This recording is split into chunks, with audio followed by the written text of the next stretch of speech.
Hello everyone, how are you all? I hope you all are fit and fine at your home. Students, as you know, nowadays you are not attending the school due to COVID-19.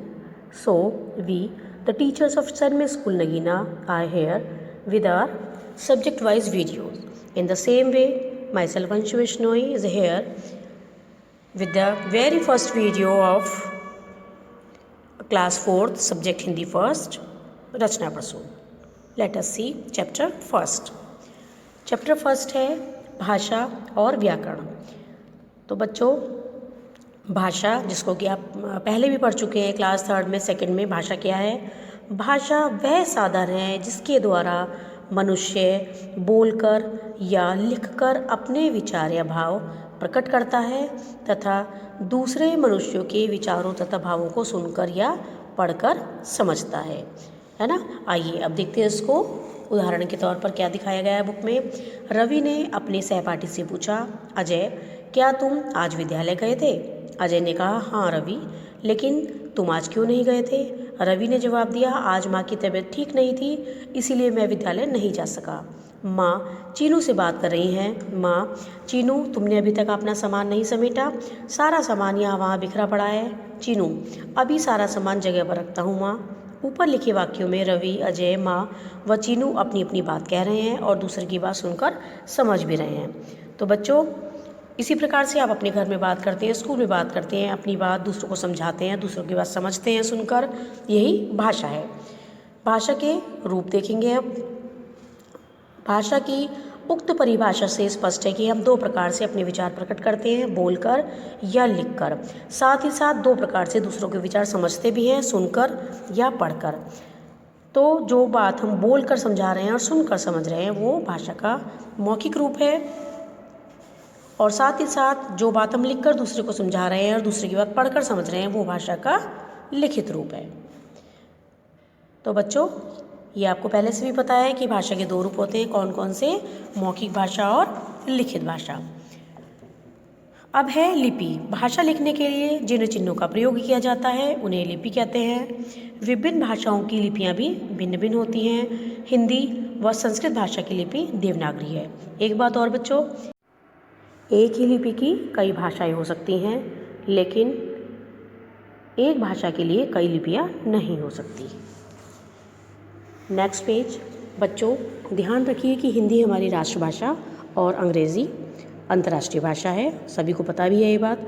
आज संसार में विभिन्न देशों की अपनी अपनी भाषाएं हैं. जैसे इंग्लैंड में अंग्रेज़ी, जर्मनी में जर्मन, रूस में रूसी, चीन में चीनी भाषा बोली जाती है. राजभाषा. किसी देश में सरकारी कामकाज में प्रयोग की जाने वाली भाषा को उस देश की राजभाषा कहते हैं. और राष्ट्रभाषा. किसी देश में जो भाषा अधिकांश लोगों द्वारा बोली और समझी जाती है उसे उस देश की राष्ट्रभाषा कहते हैं. और हमारे देश की राष्ट्रभाषा और राजभाषा दोनों ही हिंदी हैं. इसे राजभाषा का गौरव 14 सितंबर 1949 को प्राप्त हुआ. मातृभाषा. जिस भाषा से बच्चा सर्वप्रथम परिचित होता है, जिसे वह अपने परिवार के लोगों से सीखता और बोलता है, उसे मातृभाषा कहते हैं. अब है व्याकरण. प्रत्येक भाषा को शुद्ध रूप से बोलने, पढ़ने व लिखने के कुछ नियम होते हैं और इन नियमों की जानकारी हमें व्याकरण से मिलती है.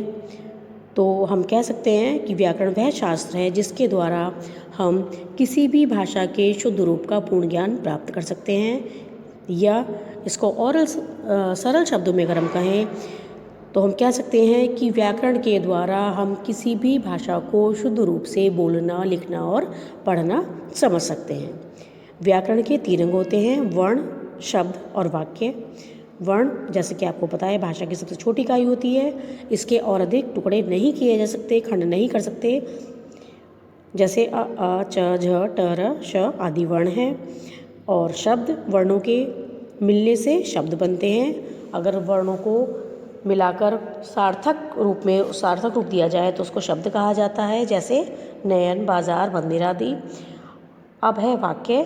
शब्दों के सार्थक समूह को वाक्य कहते हैं. जैसे पृथ्वी गोल है, हमें अपना कार्य स्वयं करना चाहिए. एक बात और बच्चों, यदि शब्दों का आपने समूह जो बनाया है वो सीक्वेंस में नहीं है, ऑर्डर में नहीं है, तो वो वाक्य नहीं कहलाएगा. नेक्स्ट स्मरण रखने योग्य बिंदु ये आपको खुद पढ़ने हैं। उसके बाद देखेंगे अब इसकी एक्सरसाइज। सबसे पहले मौखिक अभिव्यक्ति में प्रश्न उत्तर।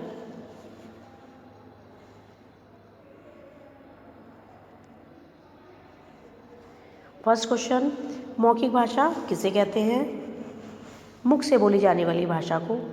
सेकंड, मौखिक भाषा के 2 उदाहरण बताइए, गाना गाना और कविता सुनाना। थर्ड क्वेश्चन, भाषा की सबसे छोटी इकाई क्या है? भाषा की सबसे छोटी इकाई वर्ण है। और शब्द किससे बनते हैं? वर्णों के मिलने से शब्द बनते हैं। अब है निम्नलिखित प्रश्नों के उत्तर लिखिए। भाषा किसे कहते हैं? देखिए, भाषा अपने विचारों को दूसरों तक पहुंचाने व दूसरों के विचारों को समझने का साधन है। ये वाली जो फर्स्ट लाइन है ये भी इसका आंसर है, यही आंसर मैंने यहाँ पर लिखा है। और नेक्स्ट देखेंगे भाषा के कितने रूप हैं, तो second line is the second answer here. भाषा के 2 रूप हैं, मौखिक और लिखित। लिपि किसे कहते हैं? भाषा को लिखने के लिए प्रयोग किए जाने वाले चिन्हों को लिपि कहते हैं। आप इसको यहाँ से भी लिख सकते हैं। देखिए, तीनों आंसर सीक्वेंस में दिए गए हैं। उसके बाद नेक्स्ट पेज, व्याकरण की परिभाषा लिखिए। व्याकरण वह शास्त्र है जिसके द्वारा हम किसी भी भाषा के शुद्ध रूप का पूर्ण ज्ञान प्राप्त करते हैं। एक्सरसाइज थर्ड, उचित शब्दों से रिक्त स्थानों की पूर्ति कीजिए। देखिए, कविता सुनाना भाषा का मौखिक रूप है। अंग्रेजी भाषा की लिपि रोमन है। व्याकरण के 3 अंग हैं। वर्णों के सार्थक समूह को शब्द कहते हैं और हमारी राष्ट्रभाषा हिंदी है। MCQs नाउ, सही उत्तर वाले विकल्प पर सही का निशान लगाइए। विचारों को प्रकट करने का सशक्त माध्यम भाषा है। हिंदी को राजभाषा का दर्जा मिला 14 सितंबर 1949 को। हिंदी भाषा की लिपि देवनागरी। वाक्य कहलाता है शब्दों का सार्थक समूह।